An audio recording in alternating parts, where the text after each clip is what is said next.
Welcome to this special edition of the Staff Academy webinars. My name is Tiina Parkkonen, and today I'm joined by my colleague Tiina Luukkainen, who will facilitate the session, and Inka Sipura, who will provide technical support if needed. And as the holiday season approaches, we are taking a moment to share and learn about Education Lab joint projects, innovation in teaching and learning across the INGENIUM European University. Education labs were established to encourage new ideas and practical approaches in higher education. And the aim is simple, and it still are, to bring together educators, students, and partners from 10 universities to co-design methods, tools, and solutions for real challenges in teaching and learning. An education lab is not just one single place.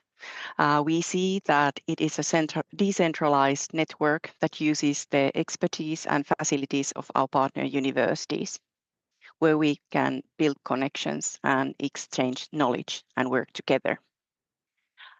In 2024, INGENIUM funded a number of joint education lab projects to turn ideas to reality.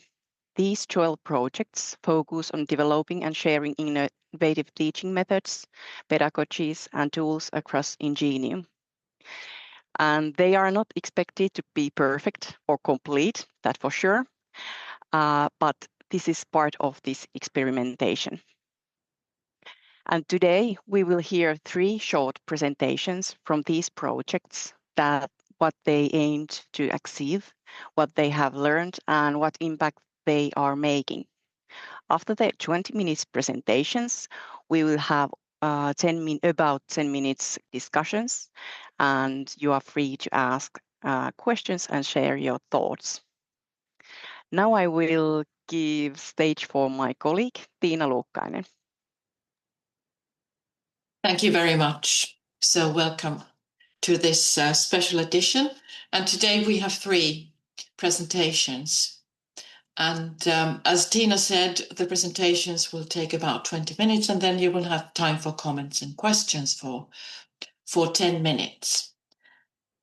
And today we shall start with a very interesting topic, which is Disruptive Media Lab, a cross-alliance virtual hub for radical STEAM innovation, education, and public engagement.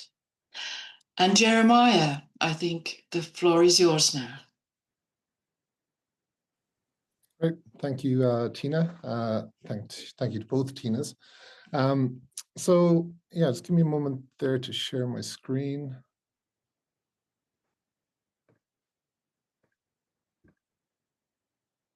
So you should be seeing my slide deck now. Yeah. Yeah, great. So hi everybody. So welcome to this kind of overview of the Disruptive Media Lab. So this is an initiative supported by the INGENIUM Education Labs project. And this is kind of an idea that I've actually had swimming around in my mind for quite a long time. And, you know, there was never really an opportunity to do something like this until the Education Labs kind of came up. And then through conversations with one of my colleagues, Dr. Laura Hokkanen from Xamk, we kind of came up with this initial idea. So yeah, I think it's kind of a bit of a testament to the Education Lab idea to support kind of new and kind of innovative ideas that we were able to get this off the ground. So in this presentation, I'm going to introduce you to the project team, explain a little bit about what the the Disruptive Media Lab is, where the idea came from, what our intentions were at the beginning of the project, what we've been doing since, and where we're going. So the project team is myself at MTU, so I'm an educational technologist with a background in music and kind of creative media here at MTU, and Dr. Laura Hokkanen, who works in creative media at Xamk, and Professor Natalie Conneal, and apologies, I've misspelled your name there at the end. This is an older slide deck. So, and Natalie is working in microbiology at the University of Rouen. So this is the core project team. And I guess the key kind of point or the key takeaway here is that we're coming from quite different disciplinary perspectives. So in my day job, in my working role, I'm really working in kind of the education space. Laura in creative media and Natalie in microbiology. So we've got quite a span of different kind of disciplinary spaces there. So the Disruptive Media Lab, like what is it? It's really this idea that kind of Tina mentioned at the beginning, this kind of space where we can explore new ideas, where we can bring academics together with students and technical staff, and kind of just bring people across those disciplinary boundaries and also the kind of spatial boundaries that we have here in INGENIUM. You know, we're spread across 10 universities across Europe. So this was kind of the initial kind of statement about what it would be. So the Disruptive Media Lab will be an interdisciplinary, alliance-wide virtual lab and art movement designed to push boundaries in media innovation, education, and public engagement. So it's inspired by Coventry University's Disruptive Media Learning Lab and the Science Gallery model. And the Disruptive Media Lab aims to foster a collaborative environment for both staff and students for radical media creation that invites public interaction, engagement, and experimentation. So I guess the kind of the core idea here is like those two kind of influential concepts, the Coventry Disruptive Media Learning Lab and the Science Gallery. These are two really kind of quite radical models. And I'll talk a little bit about those in a moment. And I guess, you know, what these spaces did were both pull people out of their kind of disciplinary silos. You know, in our disciplines, people can publish in their kind of traditional ways, you know, so if someone's doing education or research, you know, maybe they publish their work in peer-reviewed journals, or they do reports or conference proceedings, whatever the norm in your discipline is. But these two spaces kind of pulled people out of those spaces, got them to mix with others and to do things that wouldn't be typical in their discipline. So it's really about encouraging people to communicate their work in different kind of unorthodox ways. So that's kind of the key point there. So just to continue, so by combining experts with lab spaces and facilities from science, technology, engineering, arts, and mathematics, so STEAM, the Disruptive Media Lab will empower participants to develop radical and disruptive media that challenges traditional academics and social narratives, facilitating a cross-alliance network of researchers, artists, and technologists. The results of these collaborations will see new and innovative teaching and learning opportunities. So I guess like just pulling this apart a little bit, the idea is here that universities have often very, very unique and specialist tools and equipment and spaces, and they're used very kind of in a very targeted way within their disciplines. You know, they have a very specific purpose. But for people outside of those disciplines, these spaces and these tools can be very, very interesting, and there can be kind of new opportunities, new creative ideas can kind of emerge from these different spaces. So the idea of this project is to try and kind of facilitate a bit of a network where people can kind of think across those boundaries and kind of look into those different spaces and look at those different tools and look at what other people are doing to kind of create something new. So kind of outside of the typical ways. So this is just a really quick word cloud that we kind of came up with at the start, you know, what we were trying to do. You know, as I mentioned at the beginning, we've got these digital media, kind of art and education background, but then there's all these other kind of technical spaces like data visualization, sound art, for example, and then the kind of hard science spaces like biology, chemistry, microbiology, and so on. So I mentioned the Coventry Disruptive Media Learning Lab and the Science Gallery. So I just want to show you a really little bit about the two of those to kind of see the idea where we're kind of trying to work towards.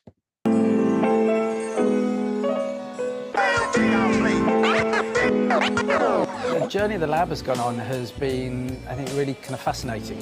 And if I try and summarise it, I guess, into 3 words, would be the kind of the idea of kind of serendipitous sort of engagement. I think the other word perhaps would be collaborative. I guess the third one would be action. This is a space, and I've seen it over the last day and a half, 2 days. This is a space where people are being asked to think about that. The disruption is a disruption of a model of thinking, of a culture of acceptance. The DMLL's role is to offer a safe space for staff to come and perhaps use our spaces to experiment with their students. Okay, so I'm just going to stop that there. So as you can see, that they had a real, an actual physical space that was kind of disciplinarily agnostic, you know, so it wasn't owned by any specific department. and people could come together to develop new ideas. That's obviously more of a challenge with INGENIUM because we have, we're spread across 10 different countries. So that's kind of a bit of the idea that's in the background. The other model, which was kind of very important to this project, was the Science Gallery. The Science Gallery started at Trinity College in Dublin as a science outreach initiative. And their target aim was really to engage people within that 15 to 25 age range, that demographic with science and technology. So I worked there in 2010 on an exhibition called Biorhythm, Music in the Body. And it was a very kind of, it was just a very interesting kind of space to work, to see the different kind of ideas come together, to see different people collaborating across disciplines. And so this became an international initiative. There are science galleries in multiple institutions worldwide now. And yeah, it was a kind of incredible space. So these are the kind of two models that we were working with. So when we came up with the Disruptive Media Learning Lab project, these were kind of in mind. And obviously this is a small pilot project, so we can't do something as large as either of those, but the idea is that we could certainly kind of kick off something towards this. So when Laura, Natalie and I had our initial meetings, this is what we kind of talked about, what our outputs would be. We would try to come up with some collaborative artworks across disciplines. So about 3, maybe more, and that we would have these at the end of the project, that these kind of artworks could be toured and displayed in 3 different institutions.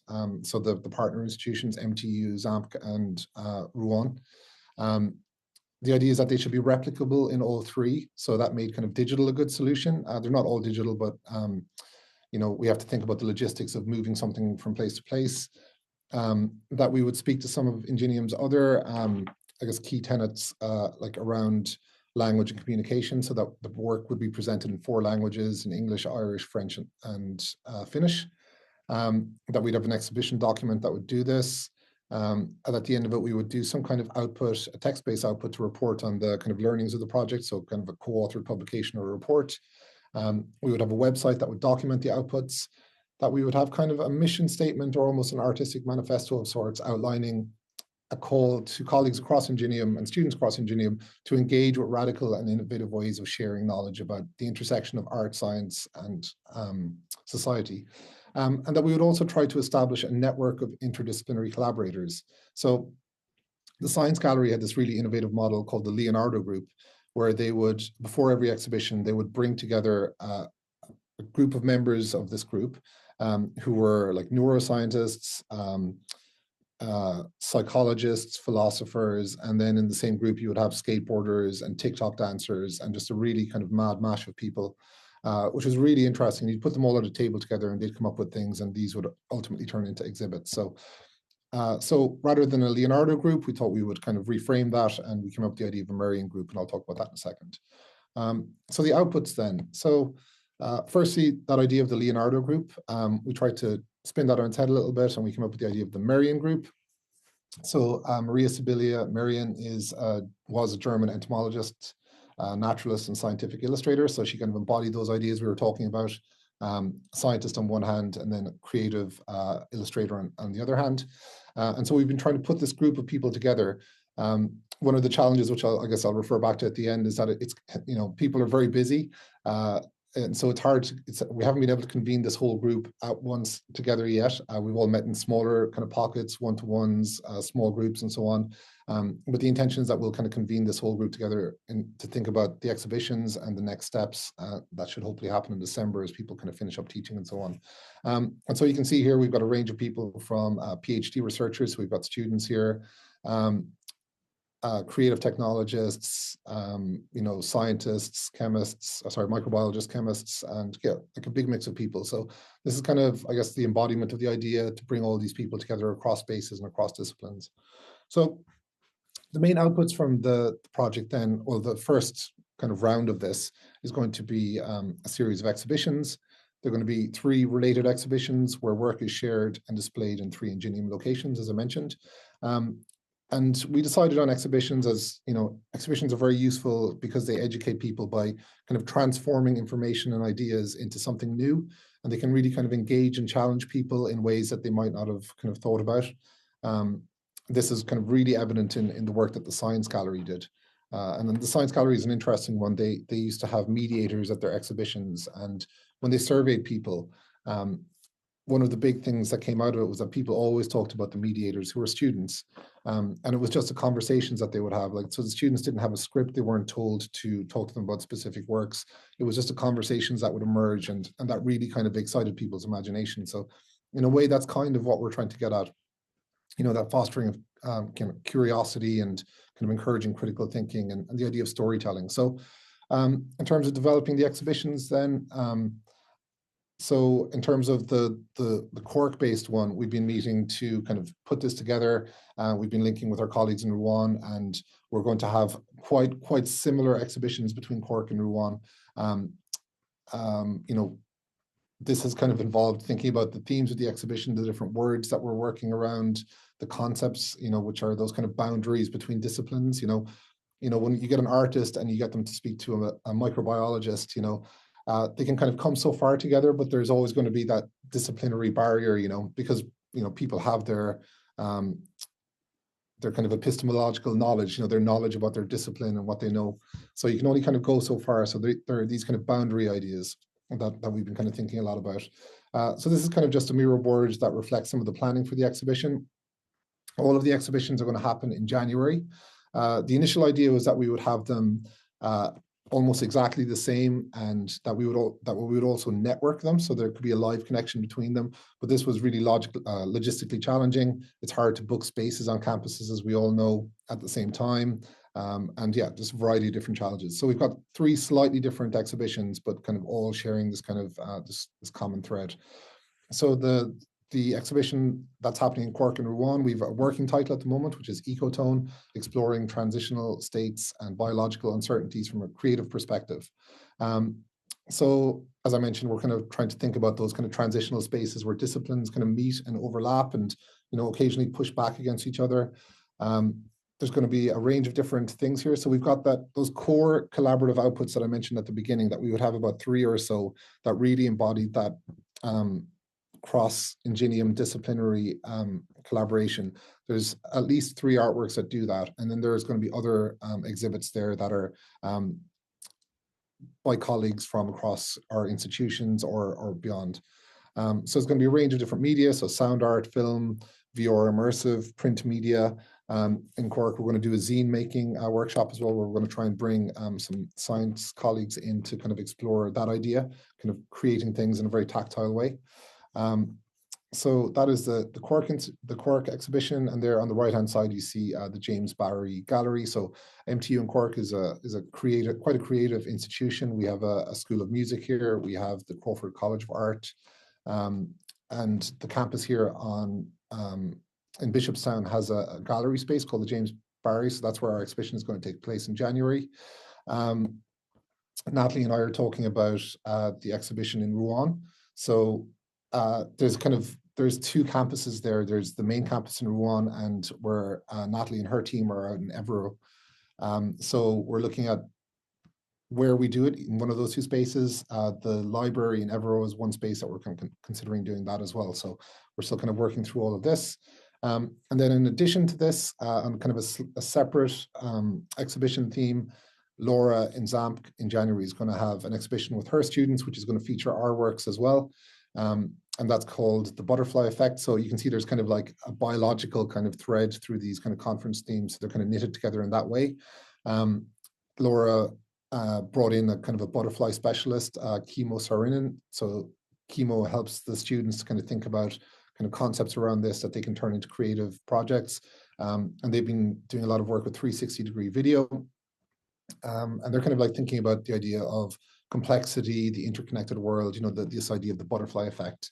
So that's kind of a key part of their exhibition. And yeah, we're going to have their works displayed in Rouen and Xamk as well. So they'll be in a VR headset, so you can kind of get that immersive 360 video idea.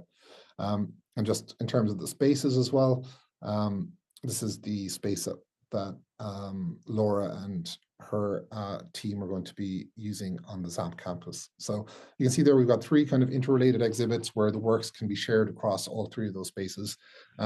And yeah, so that's kind of like the kind of core idea. That's what we're working on at the moment. And then I wanted to kind of talk about one of the initiatives, which I think kind of exemplifies, or one of the works which kind of exemplifies, still in process, but exemplifies the ideas that we had in the project. So this is a piece called Black Gold by Dervla Baker. So Dervla is a PhD student in the Crawford College of Art here in MTU. And as part of this project, Dervla connected with the BioSampa research unit. We're working on like biochar and kind of the idea of the circular economy, like reusing materials for energy and so on. I'm probably not doing a good job of explaining that because that's not my specialism and I don't really know about their research properly, but she linked up with the BioSampa unit, and she traveled there to Angela, in Finland to meet with them. And, you know, they were very, very hospitable and supportive of Dervla and kind of curious about her ideas, I think. So she spent a lot of time with them. They told her about their research and what they were doing. And she's kind of interested in the idea of the circular economy as well. So that kind of aligned with some of her interests.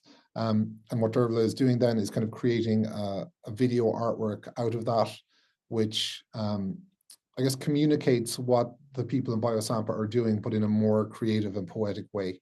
So just a couple of shots here. So these are some photographs or some stills that Dervla took as part of that research trip. And she was like looking at graphene as kind of like a wonder material, which is kind of part of what they're looking at, and thinking about the climate crisis, these kind of wicked problems that we have, and you know the technological solutions that are kind of being advanced to kind of address that. And these, you know, this is one of that big web of small initiatives that people are taking across the world to kind of deal with climate, you know, reusable materials and so on. And this goes back to what I was talking about at the beginning, you know, that lab spaces have very specific purposes. So, you know, in a microbiology lab or in a lab like here in BioSampa, they use microscopy and other kind of imaging techniques to look at the materials that they're using. And they're doing this for a very specific disciplinary purpose. But of course, if you bring an artist to the space and they look at these kind of images, and if I go back to the very beginning here as well, this image on the opening slide, it's a very beautiful image, but it's two bacteria on intestinal cells, and that's from Natalie and her research lab. So it's kind of like thinking about these kind of images and how they can be kind of reused in different ways and interpreted in different ways. So yeah, and I think like the BioSampa crowd are using like willow beds, I think, and kind of forestry and kind of transforming this into kind of a new biomaterial. And so there's a kind of charcoal that they're producing. So this is a work in process, but I think I just wanted to show it because it kind of exemplifies that idea of taking people from one discipline and one institution in INGENIUM and bringing them to another institution and looking at a completely different research space to try and create something new. So that's going to be a collaborative output. That's one of these pieces that's showed on 3 of the campuses. So then the final output, once we do the exhibitions, we'll document these. We're setting up a website that will house the works afterwards so that they can kind of continue on after the actual exhibitions. So we'll document those. Any reports that we do, we'll house them here as well. And then we'll move on to the next project. So, you know, these exhibitions will have been one project as part of the Disruptive Media Lab, and then hopefully we can kind of continue forward. So then thinking of impact, so obviously impact is to be determined through the exhibitions. So, you know, how many people we get, what kind of impressions they get of it. So we'll try and kind of collect that information to be able to kind of report back on it. But even in doing the project, there are certain kind of impacts that have been evident.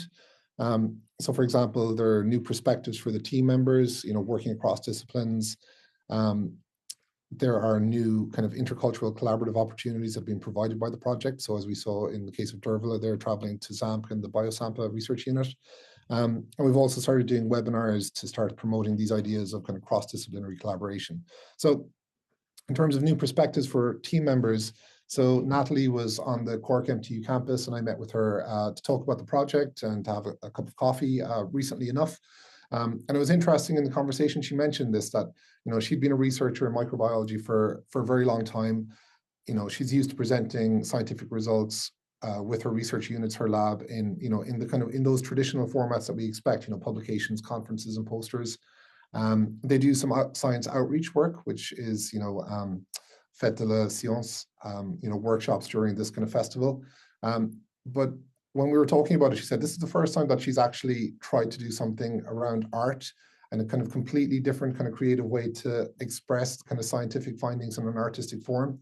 And we've got creative license here. We can represent these in whatever way we want to, because the fundamental science research outputs are going through those traditional channels, but we've got kind of new ways to kind of present them here. So I thought that was really interesting in terms of that kind of internal impact. Additionally then, going back to the Science Gallery was led out by Professor Michael John Gorman, who's now, who leads the MIT Museum.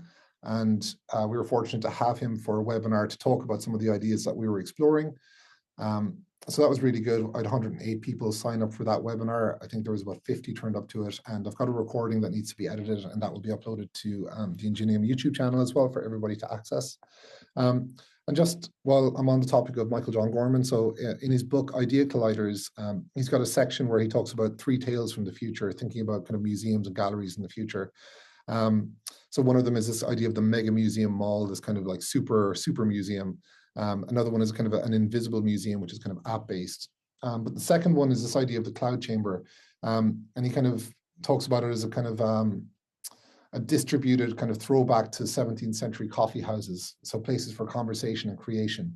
And I think this idea, so, like the actual physical science gallery that happened in Trinity College had a physical space because they were location-based, but because we're so spread out across Europe, I think what we're trying to do with the Disruptive Media Lab is create this kind of cloud-based or networked kind of place where that can almost be like that 17th century coffee house, a place for creation and creativity where people can kind of come together, talk about what they do, and come up with new ideas. So they don't have to be exhibitions, they can be new projects, they can be, they can be anything really. And it's that kind of explorative, inventive idea that we're trying to kind of promote here.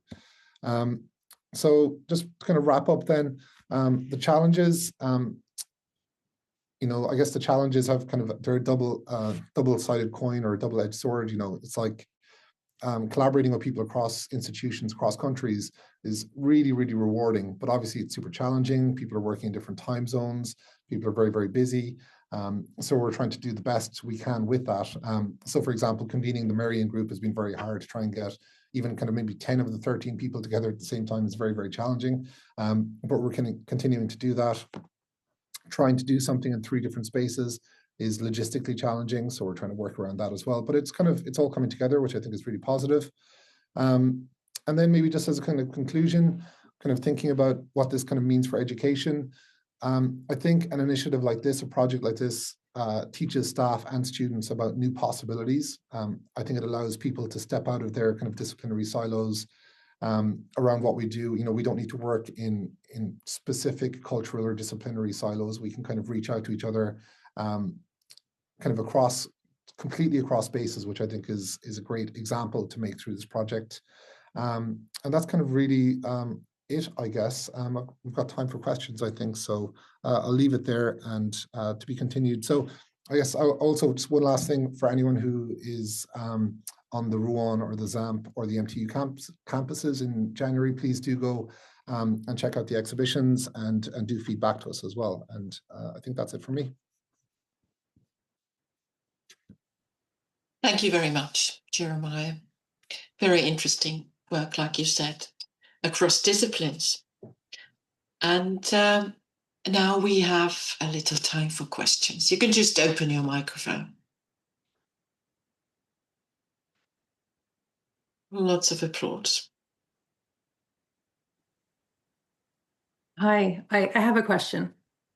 Hello, thank you for the presentation. I'm from Xamk. It sounds super interesting, and I'm wondering in the future how can more people get involved?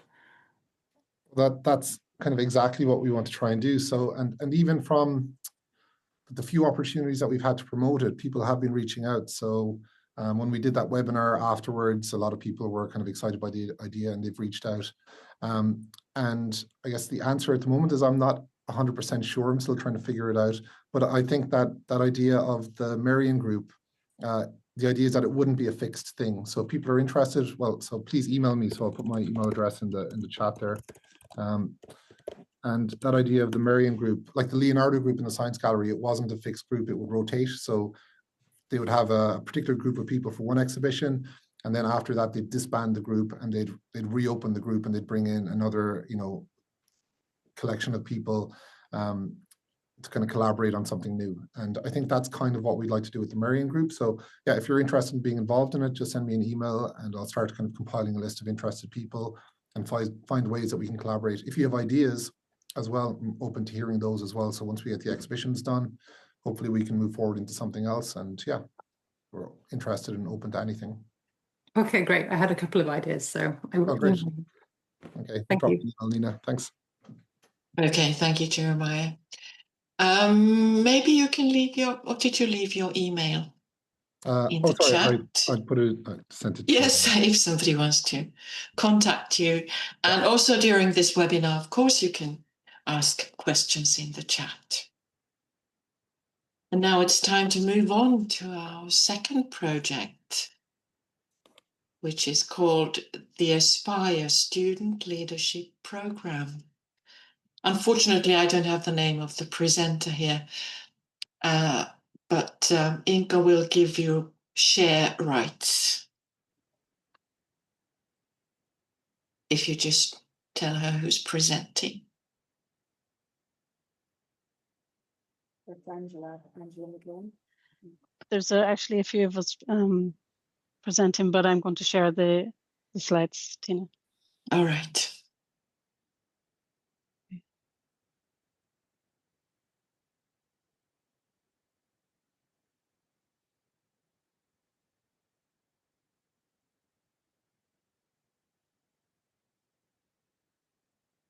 Can you see my slides? Yes, we can. Okay, perfect. You can see the yeah, it's not in the presentation. Okay, I'll just move this down. Slideshow. Okay, does that look okay? You have to swap displays on the top left. I think we're seeing the display settings on the top left, I think. Yeah. Swap presenter view and slideshow. This one? Okay, does that look right? Perfect. Okay, lovely. Thanks, Jeremiah. Okay, so we are, sorry, a team from MTU. So we're Anshaw, the Student Engagement Office, and we're partnered with two of our partners across the INGENIUM Alliance, and we'll introduce those as we go along. So MTU is very well established at the moment in giving student or staff training in leadership. So right across all our campuses, our 6 campuses, staff have been able to access leadership training. And so it has been an ambition of our previous head of department, Reese Birmingham, and student engagement officer, Roisin O'Grady, to develop something that was student specific. So then the opportunity came up probably this time last year, October 24, that we could apply for some funding through the INGENIUM EdLab Shared Projects Fund. And then so we applied for that, and then we reached out through the platform for partnership.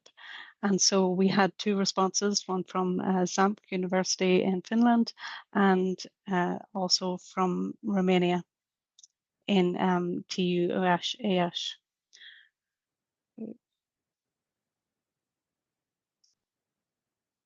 So what is Aspire and how did it come about?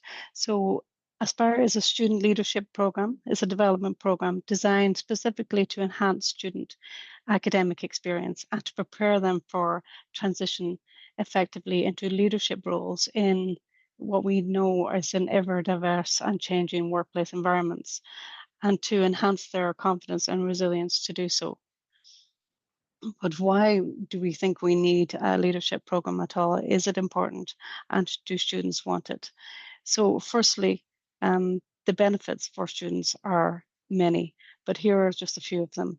So to boost student confidence, so that they're able to step out and take on those leadership responsibilities, to understand themselves better, to have that better self-awareness, to understand what it is that they are capable of doing in the leadership role, to make multicultural connections, which is possible through INGENIUM, to understand and develop leadership skills that they can apply and adapt, to give the students an appreciation for personal and collaborative skills essential for leadership, and to provide a platform for making meaningful contributions to their university community, and maybe even in their own circles across the university and their own personal situations for leadership opportunities.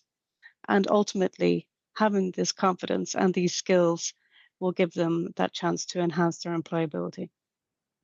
Now, this project truly was a team project, and today we have a few of the people who are involved in the project, and we're going to give everybody the opportunity to have some input and into this webinar. So I'd like to welcome some of our other speakers here today.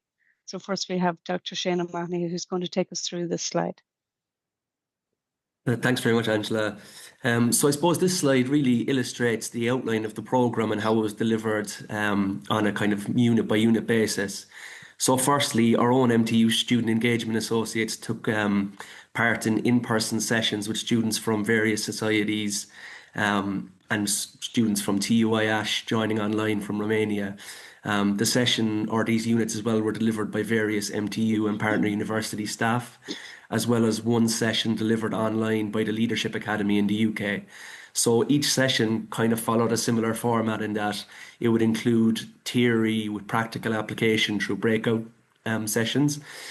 These then provided opportunities for personal growth and were facilitated through extra sessions on courageous leadership by Kersey, the Insights Discovery Profiling Tool, and through one-to-one personal coaching.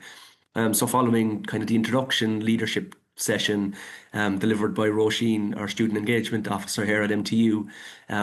So Roisin brought students through a kind of journey of self-awareness and emotional intelligence, and discussed how these skills are kind of useful for leadership, focusing on the teachings of psychologist and writer Daniel Goleman, who teaches that leadership is a learned skill rather than an innate trait, and that different styles of leadership are kind of more or less suited to different situations.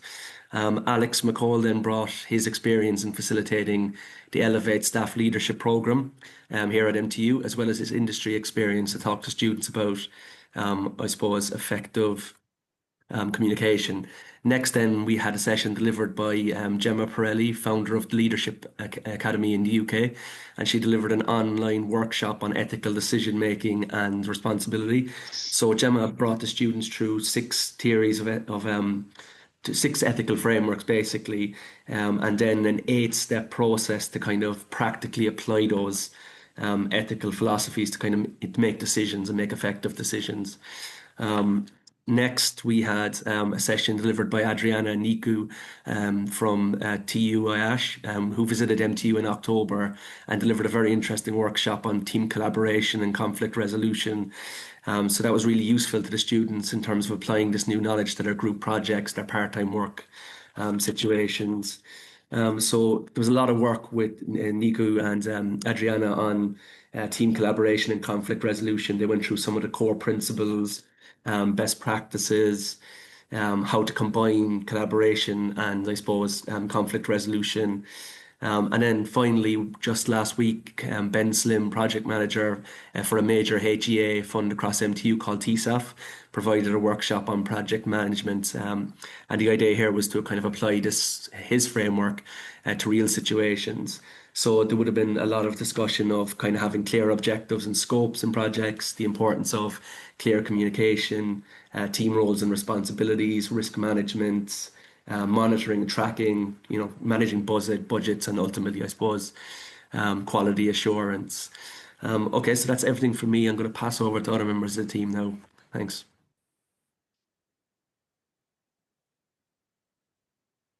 Okay, thank you, Shane. And now we're going to pass over to Kirsty from Yes. Xamk. Hi, Kirsty. Hello. Nice to meet you all. I'm Kirsi Soulamo from Xamk. As a senior lecturer over here in Finland. And I had this opportunity to have a very nice, courageous leadership workshop. It was hybrid. And why I think this is crucial for all of us, not only for leaders, but for all of us, is that courage is crucial when we make decisions. It's crucial when we communicate efficiently, especially if we want to communicate efficiently. And also, it's very important when we try to resolve conflicts. Of course, problem solving and creativity also call for courage. So I'm currently researching courage and working on my PhD about it and cultivating courage. So I think that courage is a process, and there are several steps or stages and ways how we can then cultivate our courage during this courage process. So during this hybrid workshop of mine, I presented this process for the students, and they had a chance to discuss and share how and where they had been courageous lately. And then they also had an opportunity to try out a very simple positive psychology intervention, this kind of courage intervention called Smile at Your Fears. And I think that the topic really resonated with the students. So this is what I wanted to share about courageous leadership at this point. Thank you. And I'd like to introduce Roisin O'Grady, our Student Engagement Officer, who worked in collaboration with Kirsty then to deliver one-to-one personal coaching for the students on the Aspire programme. Thanks, Angela. Yeah, just on the one-to-one personal coaching, I suppose this is provided by myself and Versus trained coaches to students, and it was a great opportunity to hear from students, hear how they were getting on in the programme, but more importantly, looking at where they were at and where they wanted to go forward. So we used the GOAL model, which is a very, very common simple tool that's used in the coaching world, that stands for goal, reality, opportunities, and way forward. So it's a great way to kind of help, I suppose, students be more specific on the leadership program to see where they're at, where they wanted to go. And I think it was well received in terms of what they got out of it. They certainly went away with something to think about and to work on. And I think it was useful from their perspective, but also from our perspective as coaches. So I thought, yeah, it gave a good insight into, I suppose, where they were at, and very much focused on, not just about college, but it was about actually the wider aspect of their life, and what they wanted to do in that space. So it was, yeah, well, I thought it was a great opportunity, and I enjoyed it anyway, and I think they did as well. So I don't know, Rosie, did you have the same feedback? Yeah, I think the students really needed this kind of hands-on and very practical kind of session where they could discuss their specific issues and they could choose their own problem they wanted to work on. So at least I saw that they a lot of the issues that they brought up was related to their self-efficacy or self-trust or self-confidence, or how to plan their own career path, or how to resolve the conflicts within teams while they're studying or leading some student-related projects. So I think it was essential to get to this very practical level. Thank you, Kirsty. And definitely from what I've heard from the students, it was a very worthwhile experience for them. Okay, so following on from the idea and the application of self-awareness as being the starting point of leadership, we introduced the Insights Discovery psychometric tool. This is a tool that has been used across MTU for staff training in leadership. And so we thought we would apply and introduce it to the students. It's a student version of the tool. So students would have been sent out an evaluator or a questionnaire the week before the workshop, which they completed. And then that was sent to the company, the Insights Discovery company. And then they received personal feedback through their email, which was only visible to them. But then it was discussed by Alex McCall and Riona Flood, who's a lecturer in business, who brought them through their feedback and helped them understand it. So it's a tool based on Carl Jung's theories of psychological types, a simple 4-color model, red, yellow, green, and blue, which categorizes personality preferences. And so Aspire then used this discovery evaluator and the profiles that the students had to help improve their self-awareness and understand how to better interact with others on a day-to-day basis, and then how they would apply that in a leadership type of situation, and help them understand themselves and how they interact with other people throughout their day. So they found this very informative and interesting, and they were really excited to do it. And they were given these blocks that you can see in the picture, so yellow, red, green, and blue, which delineates the type of personality. So sunshine red, sunshine yellow, fiery red, earth green, and what was the blue one? The blue one means that people they focus more on data and logical thinking.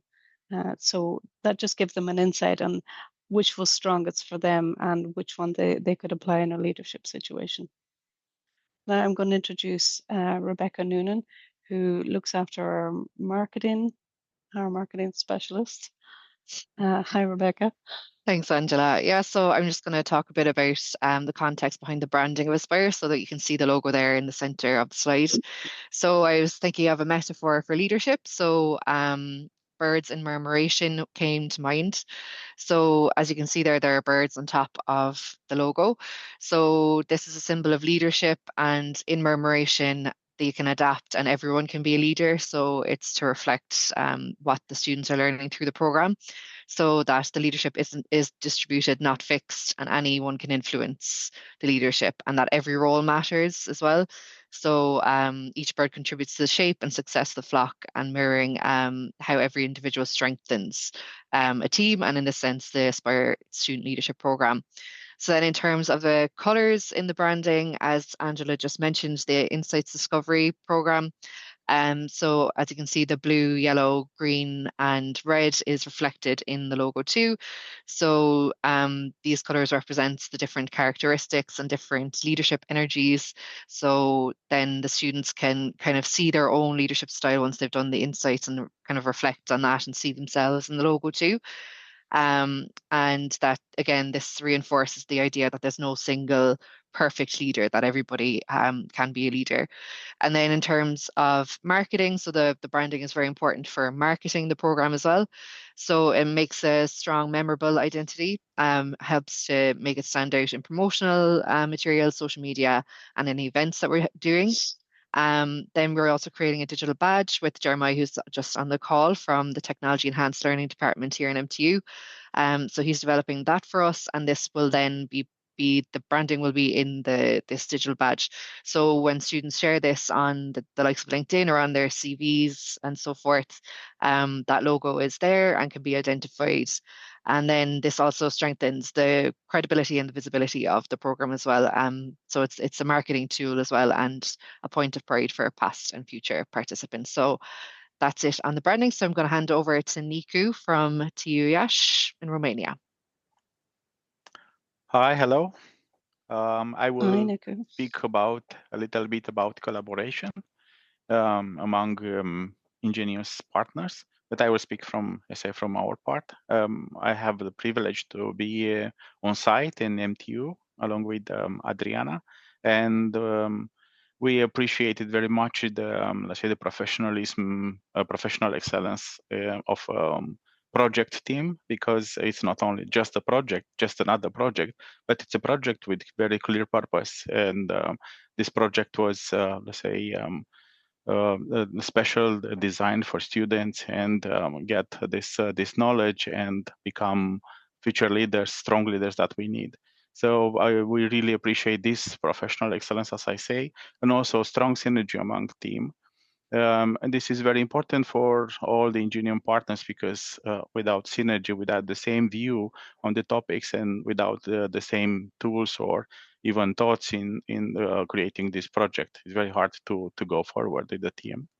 Also, we saw a clear team communication, because we keep all these topics close to among us and to the team. So all the challenges, topics, and great professional that was invited was shared among the team's participants, but also was for us was a great opportunity to learn from the best, and also to participate along with the students and with other staff, which was a great experience, sharing experience among us, and great experience to work with the students in that level. And also, what we saw along our participation, collaboration, and constant measuring the process, the progress of the project was kept during the, let's say, the teams.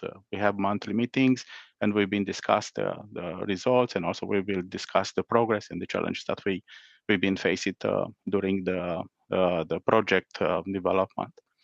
What we also saw great flexibility from the project and from the team, because at the beginning, we have some a particular time slot, but then we need to change it, and we were supported in that direction to, let's say, to balance our schedule with the project schedule and be able to participate in person in Cork, and be able to deliver the workshop right there in MTU. Also, if I mention inclusiveness, I'm referring to the wide range of participants' background, because it was meant for this project was meant or was addressed at the beginning to the students, but also we had very good inputs and very good feedback from team and also staff participating on this workshop, which enrich us in our experience, and also give us a great feedback on topics, and also on delivering in the workshop. Nevertheless, we appreciated very much the relationship that we built, not only professionals ones, as a professional in the same project, but also as humans. And I just want to mention and thank you very much for the team, especially to Angela, because we've been traveling during the weekends. Often, in the weekends, everybody's free. Still, Angela answered to our question and answered to our emails and phone calls. So I really appreciate it, and thank you very much for that one. Overall, it was a very good collaboration. From our side, we see it as a good opportunity to share our experience, but also to be there and make friends at the end. Thank you very much for that. Thank you, Nicky, and thank you for your kind words. Now I'm going to pass over to Adriana.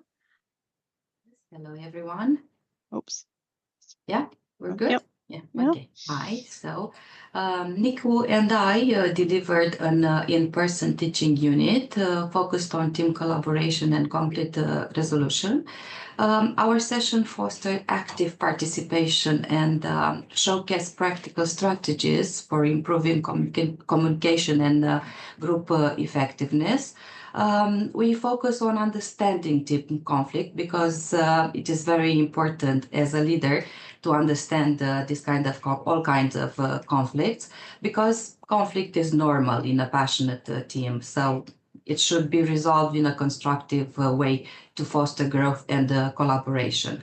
The frameworks and models that Nico and I presented are practical tools for immediate application in real-time, in real-world team settings. And we presented taxman stages of team development that explain how teams evolve through forming, storming, norming, and performing. And then we moved on to conflict resolution framework, we presented the 4-step conflict resolution framework that guides teams in managing disagreements also in a constructive and effective way. During our visit, we had a really good time visiting Rubicon Center,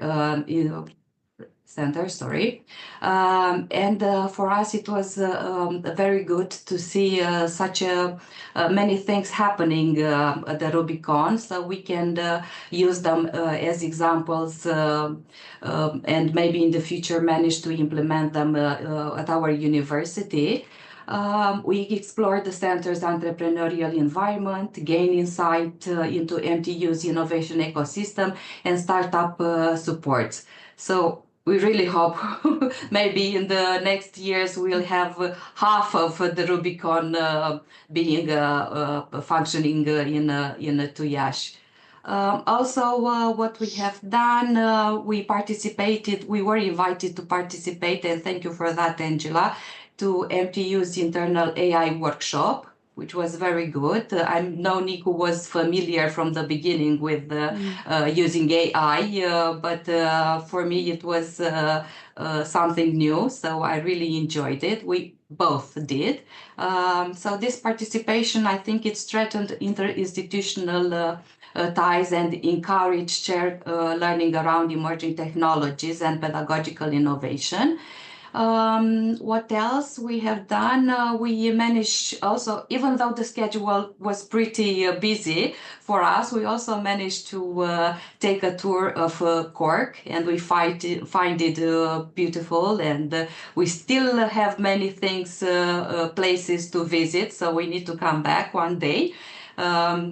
A little bit of a walk. We have managed to go to Howth Cliff. Am I saying that right? Howth Cliff, yeah. While we were in Dublin for our departure. Yeah, so this is, so thank you very much, Angela. It was really good. We enjoyed being there and sharing our knowledge with you and the other way around as well. Lovely. Thank you, Adriana. And next time, I think you'll have to kiss the Blarney Stone. No. Oh, yeah. Okay. I tried to, let's say, to make a picture with this banister, but it seems that it's very covered in the castle. But nevertheless, we will try to. Yeah. I need to. Yeah. Yeah. Okay. Thank you both. Thank you. So now I'm delighted to that we're joined with one of our graduate interns who was a participant on the Aspire program, just to give us his thoughts on his experience. Thank you, Josh. Yeah, thanks, Angela. So I had the opportunity to attend and take part in the Aspire program, and really throughout the program we were able to develop a much stronger understanding of ourselves and how we show up in leadership situations. So I know Shane and the rest sort of touched on it, but just to mention a few sessions again. So Angela and Roisin helped us look at who we are as leaders by understanding different leadership styles and becoming more self-aware and emotionally intelligent. And then Alex then helped us develop our communication skills, both in expressing ourselves clearly and actually listening, which linked well to our discussions on ethics and really making decisions with integrity. And then we also had a really practical project management session with Ben Slim, where we learned the basics of planning and delivering a strong project. And finally, our team and conflict resolution sessions with Adriana and Nikolai brought everything together, showing us how empathy and understanding different perspectives can make group work so much easier and far more supportive. And really, another valuable part of the Aspire program was meeting students from Romania, and it was great to collaborate with them, share experiences and ideas, and learn from other different perspectives and viewpoints. So those discussions really broadened our understanding of leadership in different contexts. And so overall, the Aspire program has helped us grow in communication, empathy, self-awareness, and clarity of purpose as aspiring leaders. And honestly, a program like this is incredibly impactful for all students, not just in leadership roles, but in everyday practice like coursework. The skills and insights we gain through Aspire directly support group projects, classroom collaboration, and working effectively with others, which is essential in both education and outside of the classroom. So thanks for letting me share those insights with you. That's lovely, and it's lovely to hear, Josh. So it's great to have that insight from the participants and to know that it had an impact on you. Thank you. So the next slide, Roisin is going to mention a bit more about impact. Thanks, Roisin. Thanks, Angela. Yeah, it was interesting to hear your feedback there, Josh. It's really important actually, because essentially that's... I'm sorry, Roisin, we can't hear you very well. Can you hear me now? If you speak a bit closer to the microphone, maybe. Thank you. I suppose just from Josh there, and what he's mentioned in terms of the impact that this leadership development program had for him and other participants. Looking ahead then in terms of what we're looking at, I suppose, in terms of the impact of this program for something like INGENIUM, it gives enhanced engagement and fresh ideas going to the student academies. And the INGENIUM partners can identify students with high potential and capacity for leadership, and that helps them develop a sustainable talent stream. Some of the networks of students to promote INGENIUM with their own universities, it gives them a sense of, well, you know, what INGENIUM is about. So again, they can talk about that among their fellow peers.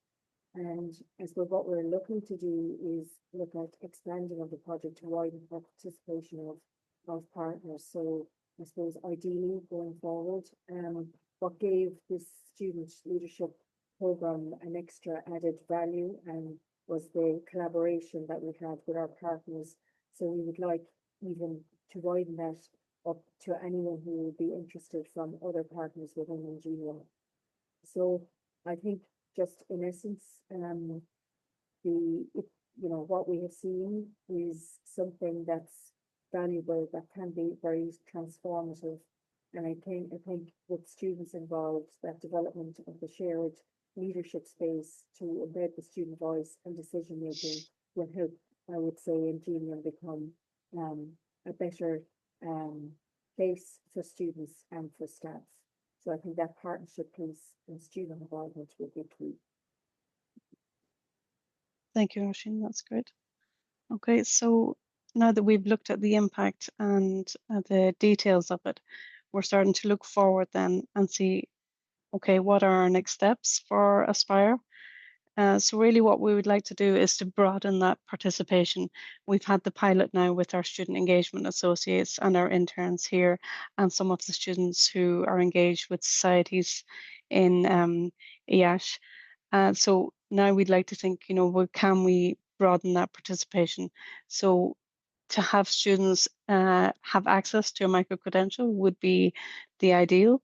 So we'd love to be able to deliver Aspire on the INGENIUM Education Open Source Learning Platform in collaboration with TEL. And I think, Jeremiah, you've been mentioned a few times here today. So I think your input would be very valuable on this and crucial. So we would think that using the partners or talking with the partners we have and possibly further partners, we'd be able to expand on the material and the collaboration that we have. So as Roisin says, we're open to ideas, and anybody who'd like to get in touch with us if they're interested in collaborating on Aspire. And that would give us the real sense that students from anywhere would be able to connect through Aspire with the instructors, whether in real time or through the asynchronous learning. But the details of that have still to be discussed and ironed out. And we know the last call was in October just this year. So we're still in the middle of this call. So we would hope that the next call for funding, that we would apply for that and we discuss it with any partners who are interested. So hopefully looking forward to that. We'd be really excited for that. So I just want to finish off and leave you with a student testimonial. So I've sent out an evaluator form to all the students who have taken part in Aspire to get their feedback and also to give them the chance to reflect. So this is just one input from a student that just came in yesterday.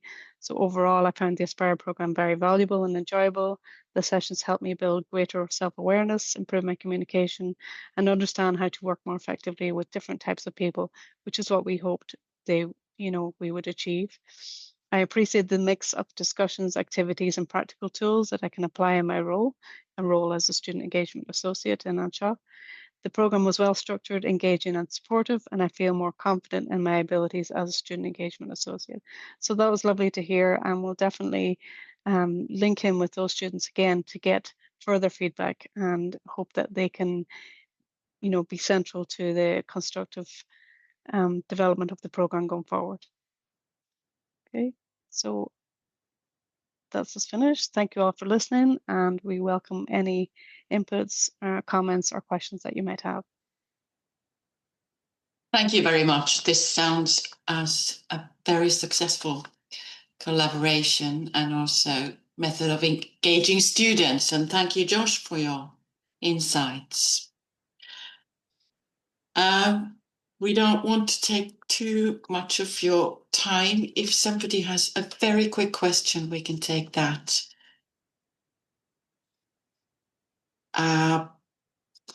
Do you have any contact details you could leave in the chat in case somebody wants to? We'll do that. Thanks, Tina. Yeah, thank you very much. Thank you. Okay, the third presentation today is on a micro-credential in sustainability reporting for SMEs. Okay, now the floor is yours. Oh yes, Inga can give you the share rights. Good afternoon. I have a presentation, so I'm going to share my screen. Okay. The bottom edge, you will find the tools for sharing. Yes. Okay. Can you see my screen? Yes, we can see it, but not. Okay. It's not yet in the presentation mode.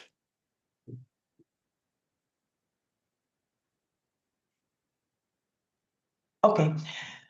So I'm going to start. Good afternoon, everyone, and thank you for joining us today. I'm very happy to present our project, Microcredential in Sustainability Reporting for Small and Medium Enterprises, developed with the INGENIUM Education Lab joint projects. So our objective is to design a new 6ECTS microcredential that provides specialized training on the Corporate Sustainability Reporting Directive and other European regulations specifically adapted to the needs of small and medium-sized enterprises. So the main goal of our project is very clear. We want to create a training program that helps small and medium enterprise understand sustainability reporting and the new legal framework in Europe. This is a growing topic, and many organizations don't yet have the knowledge or skill to deal with these new rules. So our microcredential is designed exactly to address that challenge. The project is a collaboration between 4 universities. From the University of Chieti-Pescara, we have Lara Tarquinio and Chiara Cindol. From the University of Skoda, Adina Popa. From the University of Crete, Konstantin Manasakis. And from the University of Oviedo, we are Rosario Alonso, Silvia Gomez, and Irma Martinez. So it is an international and multicultural team, which is very important for a European project. And it's also a multidisciplinary team because we are a professor of accounting, economic finance, and law. This project started in 2025. Our initial timeline include preparing documentation in April, producing teaching materials from May to September, Sorry, Irma. We cannot see all the slide, but only the first one. You have to put, I don't know if it's possible for you to use the presentation form for all the slide, because in this moment, this is, I don't know if it's on my case, but I can see only the first slide.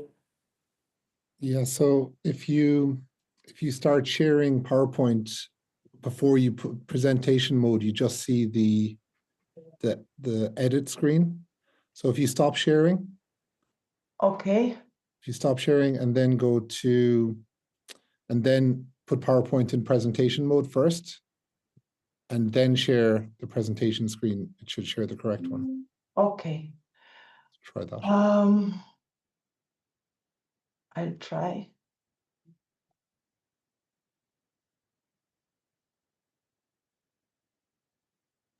Yeah, that's good. Can you see all the, no? Yeah, it's okay now. It's okay? Yeah. Okay, perfect. Sorry. Okay, I will continue with the project progressing. So our initial timetable include preparing documentation in April, producing teaching materials from May to September, delivering the teaching sessions from October to November, and finally, the dissemination in December.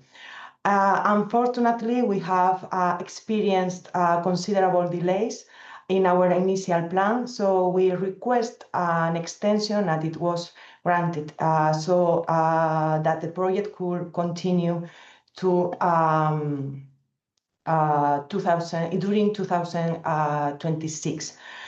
We have already completed the first milestone. We developed a draft of the course syllabus. Why did we start with this project? Because the situation of small medium enterprise is changing very fast.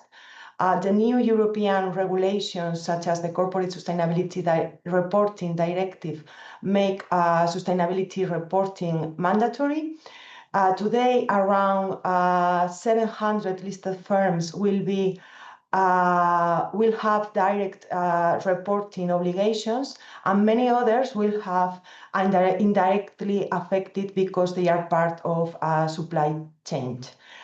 Small and medium enterprise represent the 99% of all companies in Europe. So this means that there is a huge need to help them to meet these new requirements and avoid losing competitiveness. Also, companies need sustainability specialized more and more. Investors are demanding ESG information, society is demanding transparency, and new business models are tweaking towards sustainability practices. Therefore, building capacity and knowledge in small and medium enterprises is essential for more sustainability economic future. To achieve our goals, we use innovative teaching methods. We combine several disciplines: accounting, economic, law, finance, and sustainability. The project includes real-life exercises, mock reporting aligned with the Corporate Sustainability Reporting Directive, and project-based learning.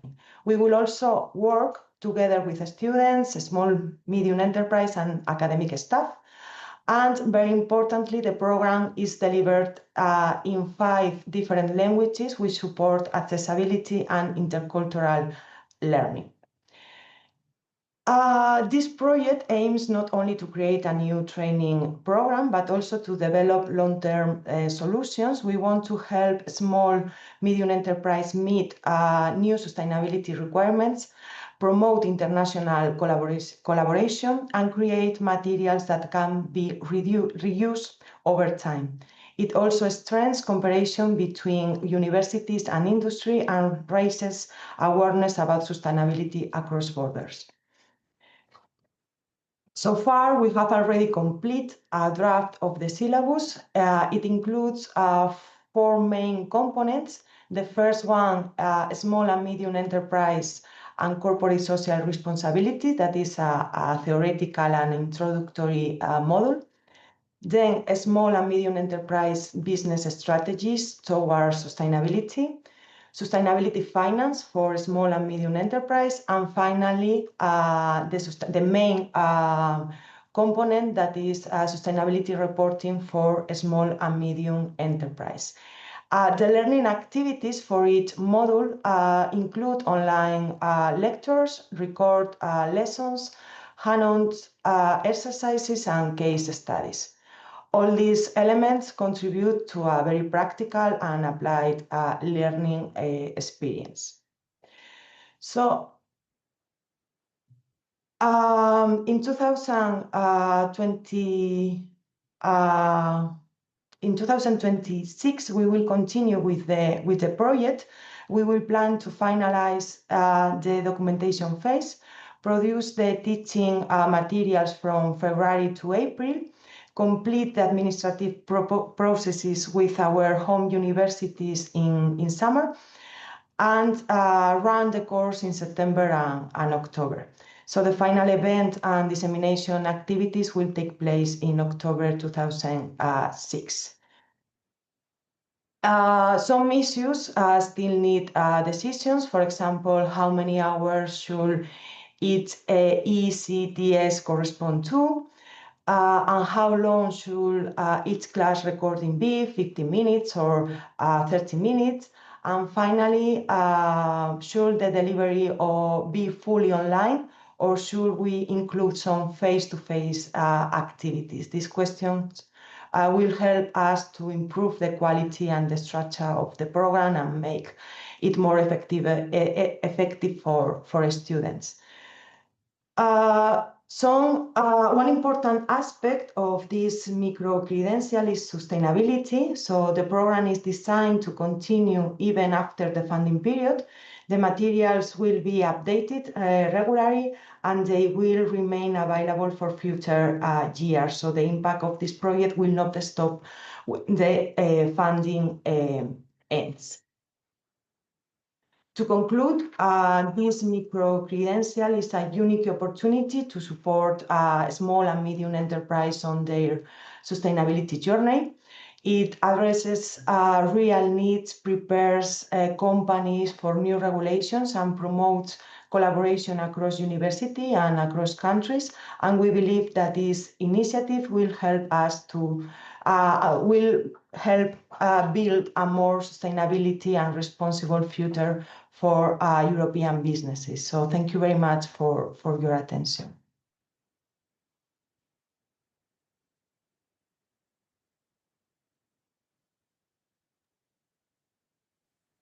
Yes, thank you. Will be interesting to see how you can enhance cooperation with businesses in this project. And now, if anybody has any comments or questions, we have still time.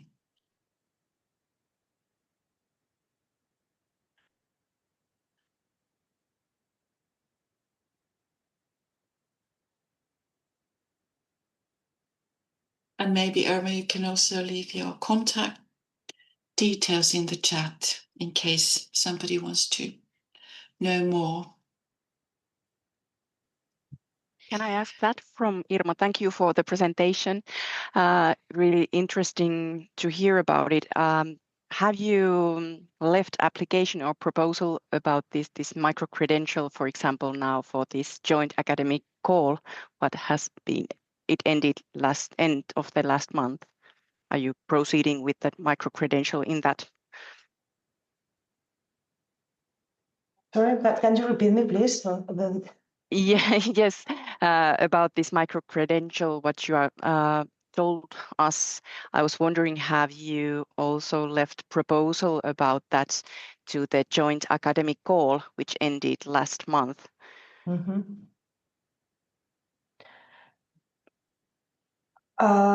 Probably you, I don't know, maybe you haven't, but I think there are many micro-credentials coming and there are different kind of support to be offered. So for sure, we will contact you for that. Okay. Thank you.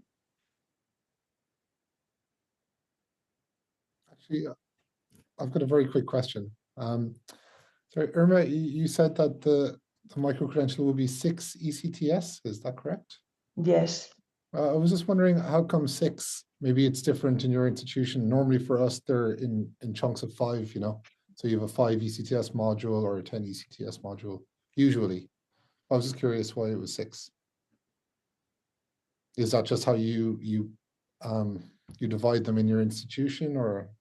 No, it's we consider that is the ideal length because one ECTS is 25 hours of learning, then in different activities, teaching session and self-studying of the students. And the vast majority, at least in my home university, the vast majority of micro-credential, the length is 6 ECTS, and we would like to cover not only reporting, because this is the core of the course, and the weight in the micro-credential is 3 ECTS, but we will also like to introduce several topics that are related to reporting, such as sustainability business strategies and sustainability finance and so on. So we don't have decided the how many hours will we allocate to teaching sessions and which many hours to self-study of the students. Okay, that makes sense. Great, thank you. Thank you. Okay, thank you. So to summarize, I would like to quote Jeremiah in the chat. Well done, everybody. Very interesting projects going on. We will have the next special edition webinar on Thursday, the same time. Oh, yes, thank you.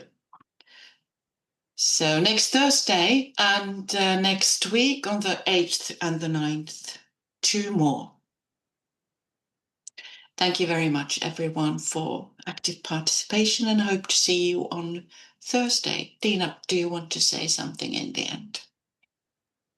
I'm also saying warmly thank you for all the presenters, and I hope to see you also in the future and these next webinars, of course, and I hope you will continue working with each other. Wonderful. Thank you.